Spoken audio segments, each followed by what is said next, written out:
Guys আসসালামু আলাইকুম, আশা করি সবাই ভালো আছেন। আজকে আপনাদেরকে নিয়ে এসেছি নুনখোয়া দুধকুমার নদীর পাড়ে। এখানে নদীতে ভেসে আসা গাছ ধরার জন্য উৎসবে মেতে উঠেছে এখানকার মানুষ। সকালবেলা ঘুম থেকে উঠেই জানতে পারলাম দুধকুমার নদীর পাড়ে এরকম গাছ ভেসে আসছে। এটা দেখার জন্য তাই ঘরে আর থাকতে পারলাম না, আপনাদেরকে দেখাতে নিয়ে আসলাম।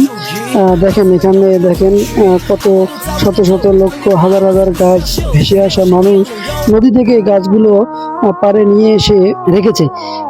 আপনারা এই গাছগুলো কোথা থেকে আসতেছে এখানকার মানুষের কাছে কথা বলে জানতে পারলাম যে এই গাছগুলো ভারতের কোনো পাহাড় ধসে নদী বেয়ে নিয়ে এসেছে এই বাংলাদেশে। দূর দূরান্ত থেকে এই দৃশ্য দেখার জন্য অনেক মানুষ এসে পাড়ে ভিড় জমিয়েছে, যা উপভোগ করার মতো একটি ব্যাপার। আবার অনেকেই ধারণা করতেছে যে ইন্ডিয়ার মধ্যে প্রবল বৃষ্টি এবং বন্যা হয়, সেই বন্যার পানিতে ভেসে এসেছে এই গাছগুলো। এতে মানুষের আরো একটু আতঙ্ক হয়ে আছে এখানকার মানুষ, যে এর ধারণা পাচ্ছে যে কোনো বড় ধরনের কোনো বন্যা আমাদের এই দেশে হওয়ার সম্ভাবনা আছে কিনা, এটা নিয়েও সবাই একটু আতঙ্কে আছে। আশা করি এই ভিডিওটাই সবার ভালো লাগবে এবং এই ভিডিওটি একটু শেয়ার করে দিবেন সবার মাঝে। সবাই দেখুন একবার অবস্থাটা দেখুন, যতদূর চোখ যায় শুধু গাছ আর গাছ।